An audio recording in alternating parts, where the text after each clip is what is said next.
ব্রিগেডে লক্ষ্য কণ্ঠে গীতাপাঠ চলছে এবং সেখানে কাতারে কাতারে মানুষের ভিড়।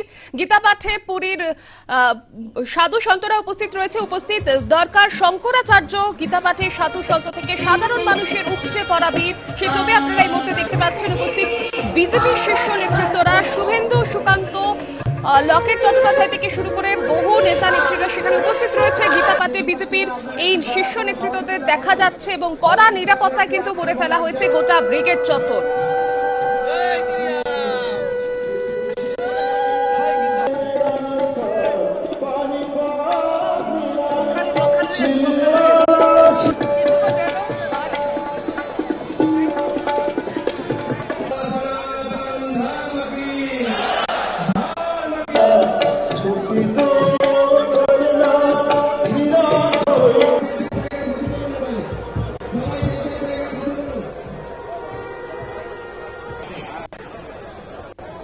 दोनों ही विकल्प परमात्मा ने रखे थे।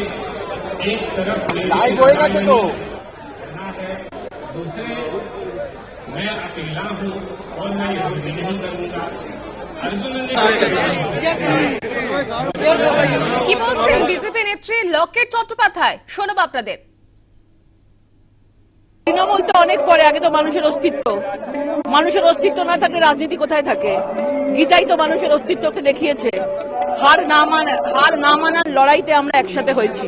আগে অস্তিত্ব রক্ষা করুক, তারপর না হয় পার্টির কথা বলা যাবে। লক্ষ্যকণ্ঠে গীতাপাঠ আজকে সারা ভারতবর্ষের জন্য, সারা বাংলার জন্য একটা ঐতিহাসিক দিন। সব রাজনীতি ছেড়ে দিয়ে আসুক সবাই, নিজেদের অস্তিত্বকে আবার নতুন করে তুলে ধরুক, অধর্মকে শেষ করে ধর্মকে প্রতিষ্ঠা করুক। আপনারা শুনলেন লকেট চট্টোপাধ্যায় কি বললেন। আজ ঐতিহাসিক দিন, সবাই মিলে আসুক এবং তারা এই জমায়েত করুন। এবং লক্ষ্য কণ্ঠে যে গীতা পাঠ, তারই কিন্তু মানুষের মধ্যে বেশ উন্মাদনা দেখা যাচ্ছে এবং আজ সকাল থেকে কিন্তু মানুষ সেখানে কিন্তু জমায়েত করতে শুরু করে দিয়েছেন এবং মানুষের যে ভিড়, চোখে পড়ার মতো ভিড় লক্ষ্য করা যাচ্ছে। বিভিন্ন বয়সের প্রচুর মানুষ ইতিমধ্যে সেখানে উপস্থিত হয়েছেন। রাজ্যের বিভিন্ন প্রান্ত থেকে আসা ধর্মপ্রাণ হিন্দুরা, আর পাশাপাশি সব মানুষ সেখানে উপস্থিত হয়েছেন এবং সেই ছবি আপনারা কিন্তু দেখতে পাচ্ছেন। সেই সঙ্গে বিজেপি নেতৃত্বরাও কিন্তু উপস্থিত রয়েছেন, যেমনটা আপনাদেরকে শোনালাম। লকেট চট্টোপাধ্যায় কি বলেছেন, এছাড়াও সেখানে দিলীপ ঘোষ, শুভেন্দু অধিকারী সহ বহু নেতা নেত্রীরা কিন্তু সেখানে উপস্থিত রয়েছেন। শুনে নেব তৃণমূলের মুখপাত্র কুণাল ঘোষ কি বলেছেন। তো এখন সেই গীতা তো আমাদের ঘরে ঘরে এমনিতেই আছে। এখন গীতা নিয়ে যারা রাজনীতি করতে যায় বা পলিটিক্যাল ইভেন্ট বানাতে যায়, সেটা নন পলিটিক্যাল প্যাকেজেই হোক, কেন করছে, কে করছে, কারা পেছনে, তো সবাই জানেন। সেটা গীতার পক্ষে অসম্মানজনক, এটা কোনো কাজের কথা নয়। তাছাড়া এই গীতার অনুষ্ঠান, যেটা 3780 জনের কণ্ঠে গীতা পাঠ হয়েছে, তো ব্রিগেড ভাড়া কারোর দরকার ছিল না। ব্রিগেড ভাড়া করে কি হতো, আমাদের শ্রদ্ধানন্দ পার্কে হয়ে যেত। তো ফলে এটা এই লোক দেখানো যে এই 3750 জনের যে নাটক আজকে হয়েছে, তার সঙ্গে গীতার প্রতি সম্মানের কোনো সম্পর্ক নেই। আর লোক হবে না বলেই প্রধানমন্ত্রী নিজেও আসবেন বলে আসেননি। তখনই বোঝা গেছিল কি হতে চলেছে। বাকিটা অনুপম হাজরা বলতে পারবে। আপনারা শুনলেন তৃণমূলের মুখপাত্র কুণাল ঘোষ কি বলেছেন। এছাড়াও কিন্তু এখানে উপস্থিত রয়েছেন বহু সাধু সন্তরাও হাজির রয়েছে। আমাদের সঙ্গে রয়েছে সুস্মিতা। কি জানা যাচ্ছে এই মুহূর্তে, কি ছবি উঠে আসছে? দেখো, গীতাপাঠের অনুষ্ঠান, লক্ষ্যকণ্ঠে গীতাপাঠের অনুষ্ঠান ইতিমধ্যেই শেষ হচ্ছে এবং সময় অনুযায়ী যেমনটা সাধু সন্তরা আগে থেকেই বলেছিলেন যে সকাল 10টায় শুরু হবে গীতাপাঠের অনুষ্ঠান এবং মূল অনুষ্ঠান 12টা 10-এ শুরু হবে। অর্থাৎ লক্ষ্যকণ্ঠে গীতা পাঠ করা শুরু হবে 12টা 10-এ। ঠিক সেই সময়সূচি অনুযায়ী কিন্তু গোটা বিষয়টি হয় এবং ঠিক বেলা 2:15 নাগাদ গোটা প্রক্রিয়া শেষ হয়।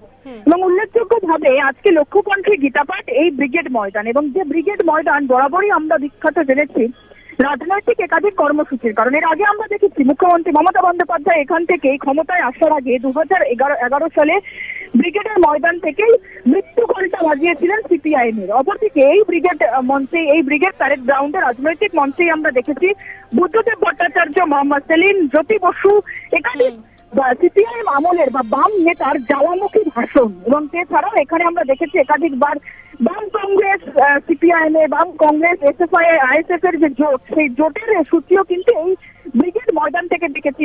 বিজেপির একাধিক কর্মসূচি, বিজেপির ব্রিগেড দেখেছি আমরা এই মাঠে। প্রধানমন্ত্রী নরেন্দ্র মোদীর ভাষণ শোনা গিয়েছিল এই ব্রিগেডের ময়দানে।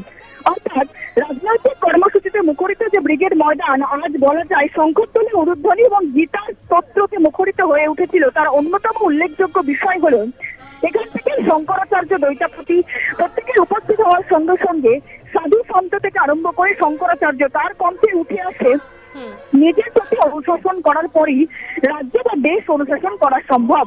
এখান থেকে সাধু সন্ত বা আয়োজক যারা রয়েছে এই লক্ষ্যকণ্ঠে গীতা পাঠ অনুষ্ঠানের, সেই মূল আয়োজক মূলত বলতে চান যে হিন্দু ধর্ম অবলম্বী যারা রয়েছেন, হিন্দু ধর্ম অনুরাগী যারা রয়েছেন, গীতা অনুরাগী যারা রয়েছেন, তাদেরকে জাগরণ ঘটাতে হবে, তাদের চৈতন্যের উদয় হতে হবে, তাদের যে চেতনা, সেই চেতনা জাগরণের মাধ্যমেই কিন্তু সাধারণ মানুষের চেতনার জাগরণ, সাধারণ মানুষের চিন্তন ক্ষমতার জাগরণ সম্ভব।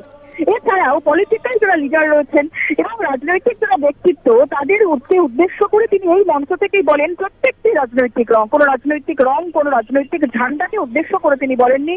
সিপিআইএম, কংগ্রেস, বিজেপি, তৃণমূল প্রত্যেকের উদ্দেশ্যই তিনি বলেন যে মানুষের পাশে থাকলে, সঠিক সৎ উদ্দেশ্য নিয়ে মানুষের সঙ্গে থাকলে তবেই সম্ভব রাজ্য বা দেশ জয় করা। মানুষের মন জয়ের মাধ্যমেই দেশ শাসন করে বা রাজ্য শাসন করে সেই রাজ্য বা দেশের মানুষের মন জয় করা সম্ভব। সুতরাং বলা যায় যে লক্ষ্যকণ্ঠে গীতা পাঠের অনুষ্ঠান শুধুমাত্র যে ধর্মাবলম্বী বা ধর্মীয় অনুষ্ঠানের মধ্যেই, ধর্মীয় অনুষ্ঠানের বেড়াজালেই সেটা বন্ধ থাকলো এমনটা নয়। সেখান থেকে একাধিক রাজনৈতিক বার্তা উঠে এলো এবং সেই রাজনৈতিক বার্তা কোনো রাজনৈতিক নেতা বা রাজনৈতিক ব্যক্তির মুখাপেক্ষি হয়ে নয়। সেই রাজনৈতিক বার্তা সাধারণ মানুষের, জনগোষ্ঠীর মাতা হিসেবে, হিন্দু ধর্মের মাতা হিসেবে সাধুসন্তরা বললেন। এবং এর আগেও আমরা দেখেছি লক্ষ্যকণ্ঠে গীতাপাঠ অনুষ্ঠানকে অনেক রাজনৈতিক দল তারা বিজেপির অনুষ্ঠান বা বিজেপির কর্মসূচি বলে ঘোষিত করার চেষ্টা করে, কিন্তু বারংবারই রাজ্য বিজেপি কিংবা এই লক্ষ্যকণ্ঠে গীতাপাঠ অনুষ্ঠানের যারা আয়োজক, মূল উদ্যোক্তা, তাদের তরফ থেকে বলা হয়েছে এটি কোনো রাজনৈতিক ছত্রছায়ায় গঠিত কর্মসূচি নয়। এটি বহুদিন আগে অখিল ভারতীয় হিন্দু পরিষদ, হিন্দু জাগরণ মঞ্চ সহ একাধিক হিন্দু ধর্মাবলম্বী যারা সংগঠন রয়েছেন সেই সংগঠনের কর্মসূচি। এবং আজকেও এই কর্মসূচি থেকে জয় শ্রীরাম স্লোগান শোনা যায়। আজকের এই কর্মসূচি থেকে গীতার যে জয়ধ্বনি, সেই জয়ধ্বনি বেশ, শোনা যায়। ধন্যবাদ হিন্দু সুস্মিতা। ধর্মের আমাদের উপর সঙ্গে আস্থা। ছিলেন প্রতিনিধি সুস্মিতা মণ্ডল। যেমনটা জানালেন এই মুহূর্তে যে অনুষ্ঠান কিন্তু শেষ হয়ে গিয়েছে, যেমনটা আমরা জানি। এর পাশাপাশি কিন্তু সেখানে বহু সাধু সন্তরা কিন্তু উপস্থিত ছিলেন। এর পাশাপাশি কিন্তু কড়া নিরাপত্তার চাদরে ঘিরে ফেলা হয়েছিল গোটা ব্রিগেড চত্বর।